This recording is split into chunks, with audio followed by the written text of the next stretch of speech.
Fala aí, rapaziada, estamos aqui com mais um ED Talk. Pedro, Daniel, hoje cada um trajado aí com seus times respectivos, né? Pô, até esqueci de tirar o retorno, com todo respeito aí à audiência, vou fazer isso agora. E cara, o contexto que a gente tá gravando isso aqui, né não? É justamente o ápice do futebol mundial em termos de clubes, pelo menos na nossa perspectiva. Até porque os europeus vão ter que repensar o quanto, né, eles vão olhar agora o futebol, pelo menos sul-americano, que, cara, até o momento os times brasileiros estão invictos no Mundial de Clubes. E para aproveitar esse gancho, né, você deve estar pensando, pô, do nada virou um podcast de futebol. Galera, futebol está associado a muito mais coisa na nossa vida do que você às vezes imagina, né não? Uma delas é justamente o síndrome de vira-lata do brasileiro, porque até um mês a gente se sentia muito mais inferiores em relação ao europeu do que a gente estava acostumado a colocar na mesma prateleira. E hoje a gente já consegue ver que o futebol ele pode ser muito mais nivelado se você encarar o cara de igual para igual do que qualquer outra imaginação que a gente tinha antes, né? E aí tu já puxa uma reflexão para a tua vida, né? Será que a gente às vezes é tão atrasado ou a gente perde tanto para outras pessoas? Ou será que às vezes a gente acaba se associando a algumas desculpas? Por exemplo, o fulano de tal está muito mais estudado, muito mais à frente do que eu. Por sua vez, eu não consigo competir com aquele e isso você automaticamente começa a se sabotar no teu processo de vida. Tu consegue fazer alguma referência assim em relação a essa síndrome de vira-lata que às vezes a gente tem internamente? Isso é meio que cultural, porque o caminho mais fácil é você sempre dar uma desculpa e não fazer o que tem que ser feito, porque nunca vai estar o cenário ideal, você nunca vai ter o dinheiro necessário, você nunca vai ter o equipamento necessário, você nunca vai ter as condições necessárias, enquanto no final o que importa de fato é você começar a fazer. O negócio do futebol é legal porque ele dá uma esplanada, se a gente consegue competir de igual para igual, é óbvio que tu tem uma distância muito grande em relação a uma série de situações tipo calendário. Se você nivela o que é ruim e traz pro bom no futebol brasileiro, cara, a probabilidade de a gente atropelar os caras é absurda, porque a gente já está conseguindo fazer um jogo bem, né? Nivelado, né? Bem nivelado, com condições muito piores que a deles em todos os sentidos, e a dona CBF faz questão de fuder com o nosso produto, aí a gente pensando em relação a produto, porque tudo que eles podem fazer para piorar, para dar menos gente no estádio, para ter menos audiência, para fuder com o calendário, tudo para, né, atrapalhar, eles fazem, e a gente continua consumindo, continua, né, comprando camisa, indo aos estádios, viajando, acompanhando o time, mesmo eles, né, odiando a gente. Eu até brinco, eu falo, caralho, o Botafogo me odeia, porque eles marcam os jogos nos horários que eu particularmente não entendo. Você tem que fazer uma força do cacete para poder... Aí não tem a ver com a CBF, pelo amor de Deus, mas tem a ver com o contexto de futebol. Você tem que fazer uma força danada para comprar uma camisa de, cara, quase R$500, sacou? E mesmo assim a gente continua... Pô, pra você ter noção, cara, já teve situações onde se fosse qualquer outra marca eu entraria com processo contra... Mas era o Botafogo e tu releva, né? Pô, eu não vou processar meu time, tá ligado? Tipo, mandar mercadoria errada, você comprar prazo de 10 dias, os caras demoraram 2 meses pra poder te entregar. Aí eu tô falando do Botafogo, não sei como é que é no Flamengo. No Flamengo tem mais loja, depende se você tem a facilidade de comprar em loja física e tal. Que é até uma política do Botafogo que eu, enfim, não entendo muito.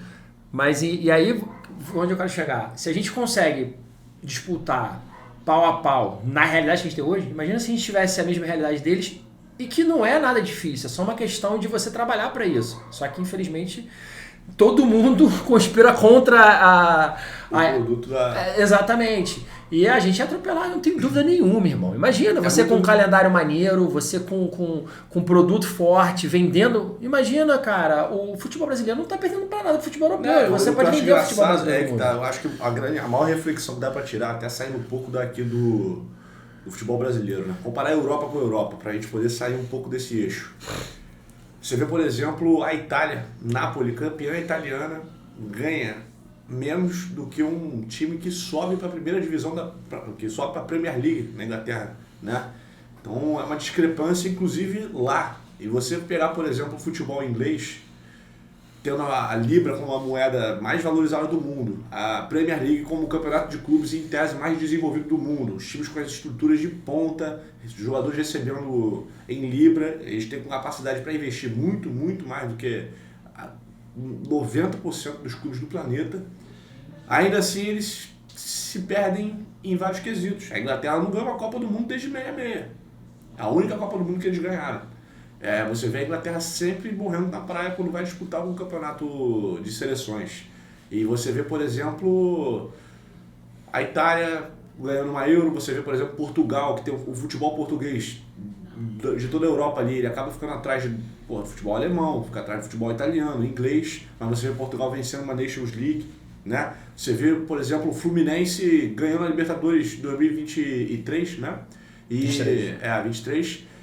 E tá ali, cara, Botafogo, Flamengo, Fluminense, 3 times do Rio disputando esse campeonato, coisa que, por exemplo, o Corinthians, que era um time que era para arrecadar dinheiro pra caramba, não conseguiu alcançar, né? Até pouco tempo os times de São Paulo tinham muito mais investimento dentro de campo do que os times cariocas. Então, assim, no fundo, você vai vendo que o dinheiro não é tudo quando você tem um trabalho bem preparado e criatividade para poder exercer. O ao vivo tem dessa. Você consegue, tendo criatividade, um trabalho bem preparado, você consegue nivelar um pouco, às vezes até uma briga com quem tem mais dinheiro e talvez mais investimento do que você, né? Desculpa.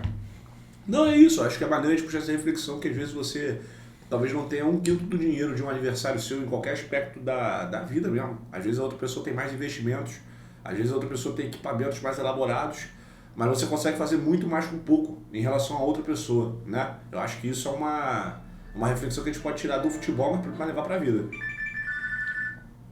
Só um minuto. Tranquilo.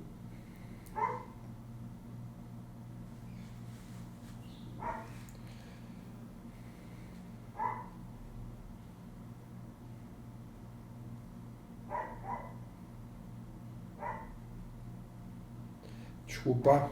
Vamos. Voltou. Bora. Isso faz parte do show. Não, mas isso aí você tem que tirar essa reflexão também pra vida, porque em diversas situações, às vezes, você, até no teu lado profissional, você não tem as condições ideais.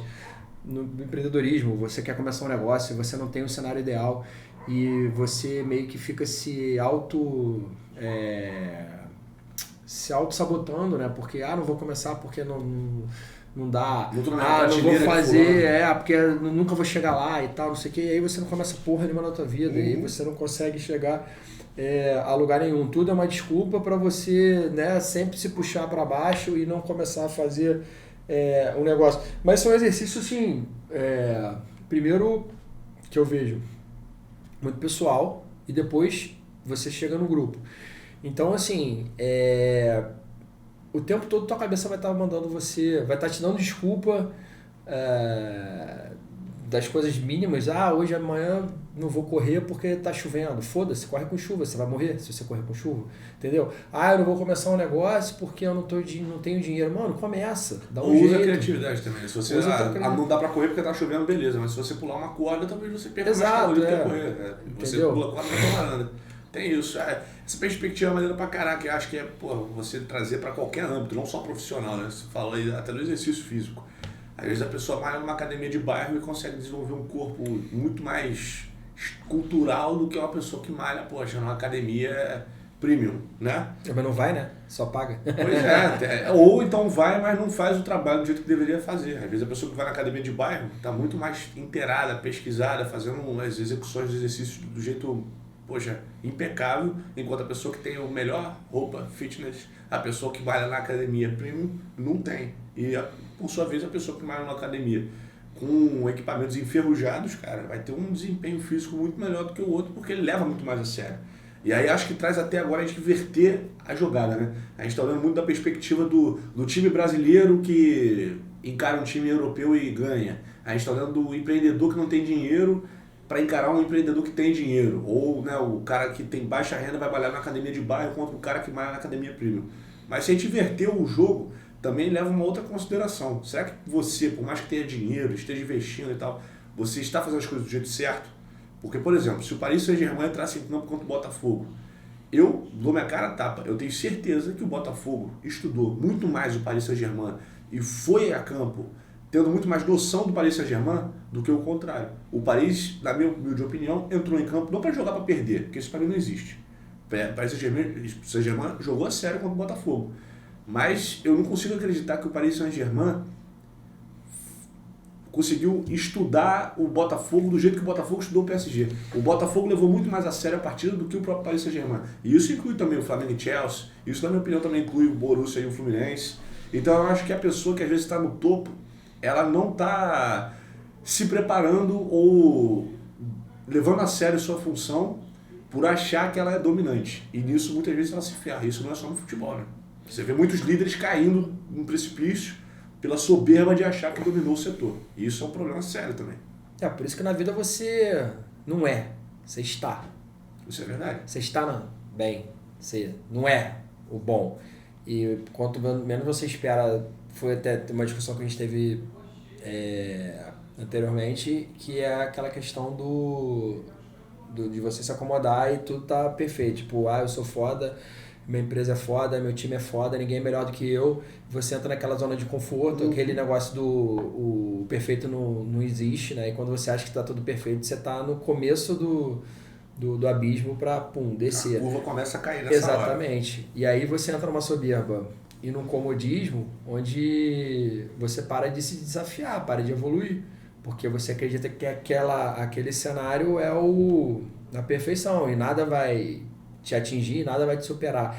Enquanto lá embaixo tem pessoas em condições muito piores que a sua, com muito menos recurso, mas que tem muito mais sangue no olho e, meu irmão, muito mais vontade de chegar aonde você tá.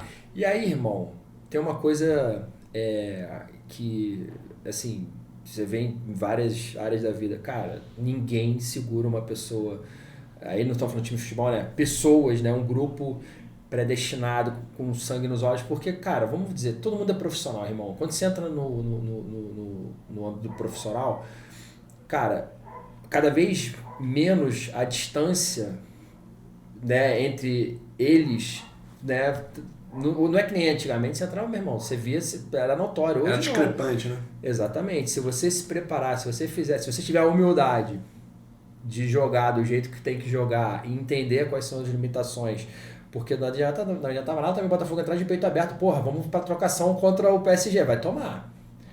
O Botafogo saiu das características dele de jogo, teve a humildade de falar, irmão, vou jogar igual time pequeno e tá tudo certo, irmão. Você tem uma chance de eu ganhar, cara, assim, e é assim que eu vou jogar. Essa história de pequeno é até engraçada, porque, cara... Por isso que eu fiz pequeno, tá? Porque essas táticas são muito engraçadas. Porque, por exemplo, o que caracteriza o time pequeno? Se é se defender... É você dizer que o futebol italiano lá do Catenaccio, lá do cadeado fechado, que fez o futebol italiano ser dominante por quase 2 décadas, né, no cenário mundial, você tá apequenando essa característica que foi muito marcante do futebol italiano. Hoje em dia o jogo sob pressão está muito influente e isso passa, inclusive, mais uma análise que a gente pode trazer para a vida.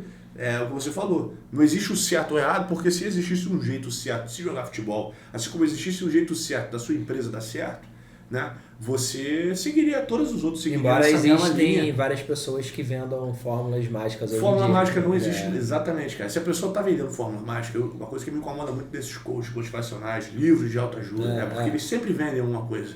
Eles estão sempre vendendo como ficar rico, 3 passos para a sua vida emocional se transformar. Você, cara, cada ser humano é um ser humano, cada jogo é um jogo, né? O Flamengo ganhou do Chelsea hoje de 3-1, mas perdeu para o Central Córdoba, que está jogando a primeira vez a Libertadores. Né? Isso acontece pra caramba. O Botafogo ganhou de 1-0 do Paris Saint-Germain. Vai rolar ainda o jogo contra o Atlético de Madrid, que foi sucateado. Pode tomar de 3 e não se classificar. Cada jogo é um jogo, exatamente. Então é isso que tá. Não existe um jeito certo de você seguir a tua linha ou a tua carreira. Você precisa se adaptar à realidade. Aí entra até aquele princípio do Bruce Lee, que é de você ser água. Tem uma fase do Bruce Lee que é exatamente isso. Seja água, que é assim, você tem que ser maleável e se adaptar às formas físicas, a qualquer circunstância. Porque se você ficar muito sólido e seguir com uma arrogância de que você dominou o setor e ninguém é páreo para você, ou o contrário, que todos os outros são dominantes e você é um vira-lata com o rabinho entre as pernas, as coisas começam a se complicar um pouco mais, né? Então, é muita lição que dá pra tirar, né, cara? Agora, outra lição também que dá pra extrair disso tudo é o jeito com que as pessoas aproveitam mercadorias e levam a vida passional como um produto muitas das vezes, né? Você vê, por exemplo, uma coisa bacana de ser feito esse campeonato nos Estados Unidos é como que a cultura local abraçou, de alguma forma, o futebol. Antes desse campeonato, você vê até o presidente da La Liga falando que ele vai fazer de tudo para cancelar. Porque para a Europa tá uma merda. Eles estão... não vou falar deteriorando, porque, pô, pelo amor de Deus. Mas eles estão diminuindo o valor do produto deles. Porque eles eram os bambambãs do mundo. E agora, quando você vê que não tem uma diferença muito grande, né, entre as ligas, não menores, mas com menos grana, menos visibilidade, né? Um produto inferior, aí tu para e fala assim, pô, peraí, irmão. Esse tênis aqui não é tão pior que o tênis da Nike não, brother. Eu acho que eu vou investir nesse tênis aqui também, sabe? Não sei, vamos ver o que vai acontecer. E aí ficou feio pra eles. E aí qual é a desculpa? Tá no final de temporada. Pô, irmão, não fode, os caras jogam 30, 40 jogos. 30, 40 jogos em meio ano, se você pegar o time brasileiro, já jogou, irmão. O time que tá na Libertadores, Copa do Brasil e... Só o estadual já foi exatamente. Então, pô, os caras não tão fodidos. Sacou? A diferença hoje do time brasileiro de jogos já está dando 10 jogos, 12 jogos, do que eles... Então, porra, mano. Fora que o cenário brasileiro você viaja sul, Fortaleza, São Paulo, Amazonas. Lá tudo pertinho. Na Inglaterra você pega um trem, 2 horas você está em casa e você foi jogar em outro estado. Exatamente. Existe essa parada. Agora, uma coisa que é muito maneira que vai surgir agora, eu acho que, em termos de marketing, né? Vamos falar de marketing, eu acho que o engajamento mundial vai ser muito positivo para os clubes, sabe? Acho que, por exemplo, torcedores no geral, essa vitória do Botafogo no PSG chamou a atenção do mundo. Os últimos 3 jogos do PSG foi 5-0 no Inter no final da Champions, 4-0 no Atlético de Madrid. Tava tudo cagado, meu. 1-0 Botafogo. Tá maluco. Isso chama a atenção do mundo. Os caras meteram 5 na Inter, eu falei, fudeu. Pois é. Vou tomar de... As pessoas que não conheciam o Botafogo lá fora já têm a noção de quem é o Botafogo hoje. Entende? E daqui a 4 anos, quem sabe o Botafogo não vence a Libertadores e tá lá de novo no Mundial, mesmo pode acontecer com o Flamengo, você vai criando novas rivalidades que antes eram impossíveis de você pensar que, poxa, tem torcedor do Chelsea discutindo com o torcedor do Flamengo no Twitter agora, né? Teve uma rivalidade do PSG, a torcida do PSG ela é aliada à torcida do Fluminense. Tem tricolor e francês xingando o botafoguense no Twitter. Mas o problema da torcida do PSG com a do Botafogo também tem muito a ver com o texto por causa do Lyon. Também, tem isso. Então, tem isso. Não dá pra medir. Já veio essa... Novas rivalidades vão aparecer. Mas eu não sei. Isso até é muito engraçado. Eu não sei, assim... Flopou a porra do Mundial? Não flopou. Pra mim tá sendo surpreendentemente positivo porque em todos os aspectos. A venda de graça flopou. Mais ou menos também, né? Teve o problema teve a questão imigratória nos Estados Unidos, né? Muita gente estava com medo de literalmente ir pra rua, com medo de ser detido e extraviado. Cara, mas você faz a porra do campeonato num país que você tem problema pra receber o mundo, aí é foda. Sacou? Mas era do interesse dos Estados Unidos de receber pra poder abrir alas pra MLS também, né? Tem a politicagem, né? Cara, mas é complexo isso. Tu faz uma festa na tua casa, tu vai meter 35 seguranças na porta, e que vai escolher quem vai entrar e quem não vai entrar, e você chama a rua inteira. Pois é. Porra, que ninguém vai na festa, mas é aí que tá. O cara que o dono da casa é o pai, que quis fazer a festa com o filho. O pai não tá nem aí pro filho, é um exemplo. O Donald Trump tá cagando se... O americano não tem essa cultura do futebol tão desenvolvida, né? A verdade é essa. Mas você tem a questão dos executivos da MLS querendo desenvolver o campeonato local. E é claro que a FIFA vai embolsar um dinheirinho, Gianni Infantino, tudo. Tem uma politicagem para fazer esse campeonato ali, até porque ano que vem é ano de Copa, né? Nos Estados Unidos, Canadá e México. Então você tem um pouco esse lado também, de abraçar tudo. Mas eu acho muito interessante o engajamento, cara. Até porque o brasileiro é um dos países... O Brasil, no caso, é um dos países do mundo que mais interagem na internet, se eu não me engano, e lidera essa lista. Em termos de engajamento per capita, o Brasil é o maior do mundo. Isso é muito louco. Porque você jogar contra um time brasileiro é regar a tua rede social de engajamento, instantaneamente. Não à toa o Bayern de Munique faz vídeos e vídeos para jogar no TikTok, perfil do Bayern de Munique mesmo, botando funk brasileiro, né? pegando trends que circulam aqui no Brasil, porque sabe que os brasileiros vão achar aquilo engraçado e vão compartilhar e vai engajar muito. Então, porra, é muito engraçado tu ver qualquer jogo, cara. Botafogo PSG. Tu vai no perfil do PSG e você olha os últimos posts. Tem lá uma média X de curtidas. Você pega o post do PSG após a vitória do Botafogo, cara, é um número 10 vezes maior. Deve ter sido banido ontem, porque eu deixei os comentários. Tá entendendo? Então, cara, o engraçado desses eventos esportivos é você ver o quanto o brasileiro é, primeiramente, poderoso quando você consegue equivaler o trabalho com criatividade e seriedade, né? Isso aí você já nivela bastante. Segundo, você pegar a soberba de quem acha que está no topo e não querer olhar os concorrentes, por mais que eles aparentam ser fracos, entre aspas, e você também percebe que, cara, você tem muito poder em outros aspectos. Os jogos mais lotados são os jogos que tem brasileiros. Os posts que mais engajam em redes sociais são os jogos que tem brasileiros, né? E eu não tô nem falando de resultados Atlético esportivos Madrid ainda. e PSG ficou cheio pra cacete. Não, mas Mas aí não acho que seja a torcida deles, porque é um jogo que tem um Tem apelo... os dois, né? Tem um apelo internacional, né? Tem, pô, se eu tô nos Estados Unidos e tenho um Atlético Madrid e PSG, eu vou no jogo. Foi um jogaço. Mas é maneiro pra caramba você pegar assim, dos 10 jogos que tiveram, pegar os 5, 6 maiores públicos, eu botaria que os brasileiros estão... Acho que os melhores jogos agora vão ver na segunda fase, né? Que vão começar o cruzamento, porradaria... Vai ter um Auckland City no meio dessa maluquice. Inclusive, falar em Auckland City, aí eu vou até levantar outra questão aqui. Acho que o maior case de sucesso e que a gente poderia até trazer assim, para o marketing ou para qualquer outra área é uma empresa ou alguém que consegue se manter no topo com respeito e levando a devida seriedade para todos os lados, que é o Bayern de Munique, né?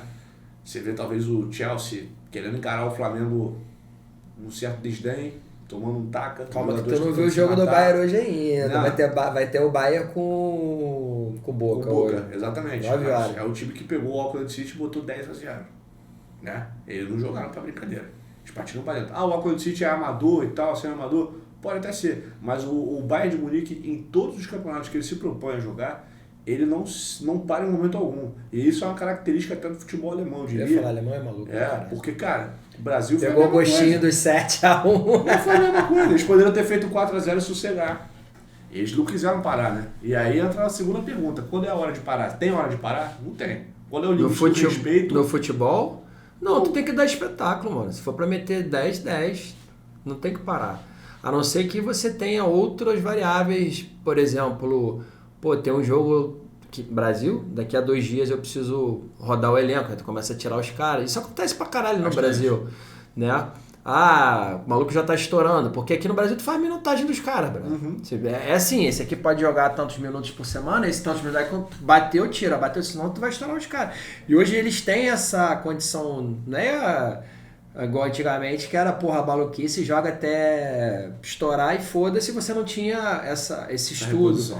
Esse estudo. Hoje em dia você já sabe quando o cara tá perto de estourar. Por isso que eu acho muito louco, assim,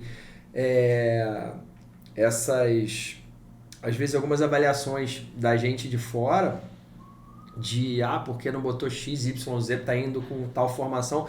Às vezes é uma situação extremamente interna de jogador que tá para estourar, de jogador que tá cansado, e a gente não tem esse conhecimento. Porque hoje os treinos não são abertos, né? Igual antigamente tu entrava no vestiário, tu sabia, né? Não tinha privacidade nenhuma, era até muito melhor.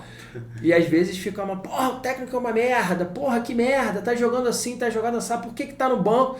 Meu irmão, às vezes não é nem porque o cara é banco, é porque o cara tá fudido. Ele consegue jogar 20 minutos, aí vai entrar no segundo tempo, e é isso. E as pessoas ainda não têm esse entendimento de estratégia de jogo e da parte fisiológica da parada, e às vezes muitas decisões são tomadas por essas questões, sacou? Aí fica, uma porrada de avaliação vaga, o técnico é uma merda, o time é uma merda, tá jogando assim. É muita gente querendo apitar ao mesmo tempo, né? Caralho, tu não tá lá dentro, não sabe o que tá acontecendo, hoje é um exemplo, né, por exemplo, o Flamengo hoje foi a campo com o Léo Ortiz, Pedro e Alexandre no banco. São 3 titulares do time. Deviam estar quase para estourar. Ou talvez já até a questão em termos de estratégia mesmo. Porque você tem, por exemplo, o Felipe Luiz hoje fez uma substituição que eu, particularmente como torcedor, não gostei. Mas foi o que deu certo. Ele tirou a Arrascaeta para botar o Bruno Henrique. Eu falei, que isso? Coisa estranha. O Bruno Henrique empatou o Quem jogo. ganhou o jogo foi o Bruno Henrique. O Bruno Henrique empatou o jogo, cara. Bruno Henrique empatou o jogo. Final do jogo, o Flamengo já tava ganhando 2x1, ele botou o Wallace Young. Eu falei, botar o moleque. Eu gosto do garoto. É o tipo da. É aí que tá também, né? Tem momentos que você precisa ser um pouco mais ousado e a ousadia dá certo. Se der errado também, você é o vilão da história, mas você também tem que ter peito, né? Ou seja, você precisa ter personalidade e ousadia para poder enfrentar algumas dificuldades. Ser né? ousado com um a mais já é mais fácil. Né? Então, também. Mas, poxa, você Queria tirar o Arrascaeta. Tem uma ousadia ontem contra o PSG, os caras metendo a cavalaria no segundo tempo. Tá, boa pergunta até que a gente pode puxar aqui. Quando é que é a linha tênue entre você preservar a tua estrutura e quando é a hora de você ser mais ousado? Pô, tu tá perguntando pra pessoa. Eu tô te falando, meu DNA é empreendedor, eu sou maluco, eu vou pro all-in o tempo todo, porque ainda mais nesse país que você não tem apoio de porra nenhuma. Isso aqui você não tem apoio de governo de nada, assim. Você quer levantar uma grana, na real a gente vive num país onde só consegue grana quem tem grana. Então não faz o menor sentido, porque você parte do princípio que você precisa levantar dinheiro para quem teoricamente não tem, para você poder alavancar um negócio. E a pessoa não consegue, porque ela não tem, você só consegue quando você tem, então não faz o menor sentido, tá ligado? Então assim, você já parte desse princípio, então tudo que você tem que fazer com poucas condições, que a gente estava falando anteriormente, é no base do peito da raça, meu irmão, é no all-in, é na loucura, é na maluquice. Pô, vou tomar, várias vezes eu já tomei decisão contando com cliente que eu nem fechei ainda, mano. Tipo, vou prospectar, vou fechar, na loucura. Sabe? E aí tu vai, meu irmão, igual um mongoloide pra guerra e vai pra prospectar e fecha e dá certo e vai pra frente porque, cara, a teoria é muito linda, né? Você tem que se estruturar e blá blá blá, fazer um planejamento, legal, acho maravilhoso, só que às vezes, irmão, você tem que ousar e tem que partir pra agressividade, senão o jogo não vira, mano, senão você vai ficar ali, né, remando. Então, assim, pode ser que dê errado? Pode, mas, cara, eu prefiro me fuder tentando do que me fuder achando que eu poderia ter feito algo de diferente para mudar a situação. Então, assim, eu acho que se eu fosse de futebol, eu ia partir para agressividade o tempo todo. Não agressividade no sentido...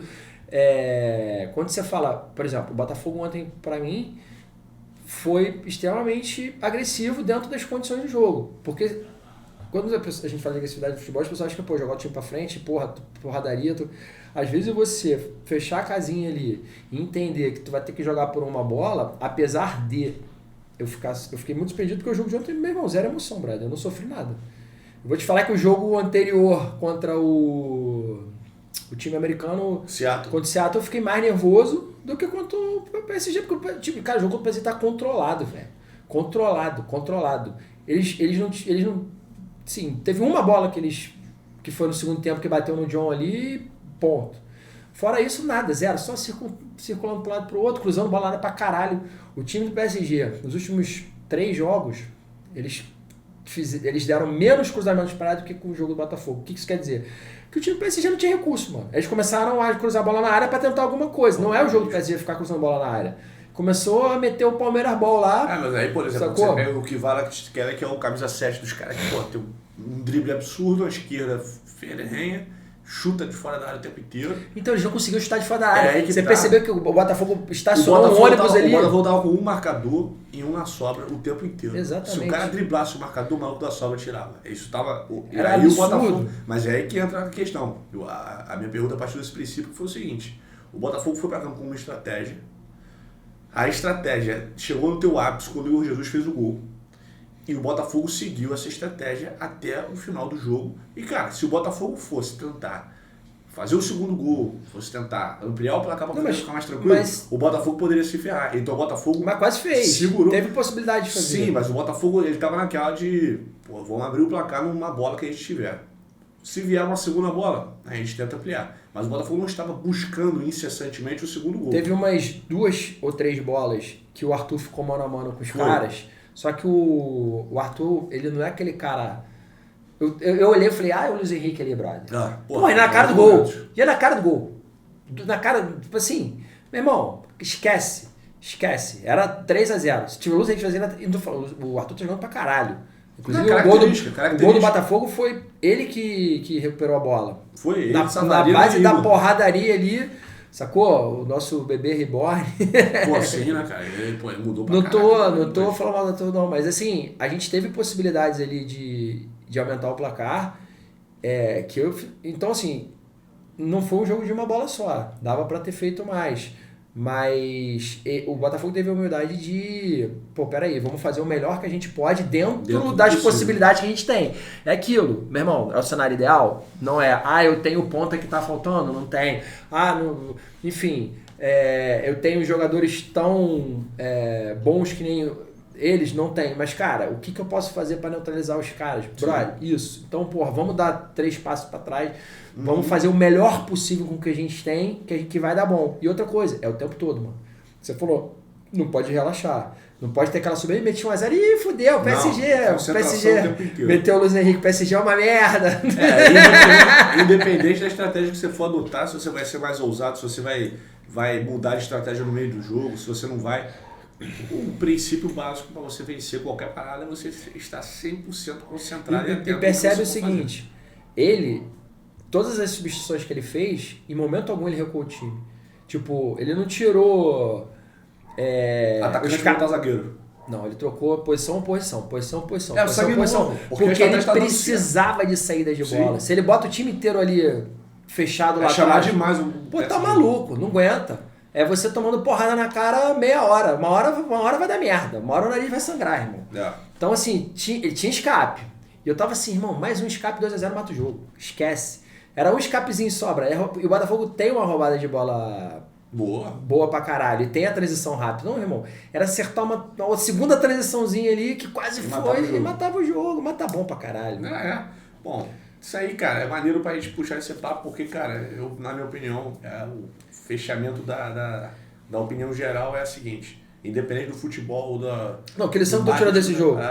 Do Botafogo?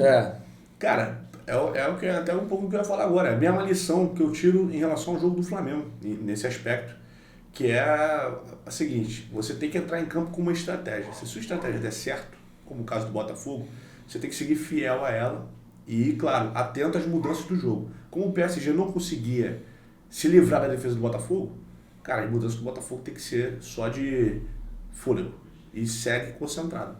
No caso do Flamengo, o Flamengo teve um erro que começou perdendo no placar. No decorrer da parada, você precisa alterar a dinâmica do jogo, porque senão você não vai conseguir virar essa parada. E aí você vem com um toque de ousadia para você mudar tudo. Você tira o craque do time, que é o melhor jogador do ano, coloca o Bruno Henrique, que tem oscilado um pouco mais, e de repente você empata, 2 minutos depois você vira e depois você mata o jogo ainda com 3-1. Então, cara, a grande lição que você tira disso, até mesmo a questão do Fluminense, né, que fez um bom jogo contra o Borussia, não conseguiu ganhar, mas na minha opinião, por um erro também de ataque, não conseguiu ser eficiente. Aquela bola do Everaldo que ele era para ter chutado pro gol, não chutou por ansiedade. Aliás, outra parada, né? Foi, ele chegou na hora. Mas o Canóbio também tinha condição de chutar melhor. Tinha, mas o Everaldo tem um lance, tem um print que dá pra ver, cara. Ele tá de cara pro gol, o goleiro tá de lado olhando pra ele. Se ele chutasse, cara, o goleiro não ia conseguir pegar nunca aquela bola. Tá um pouco distante, mas...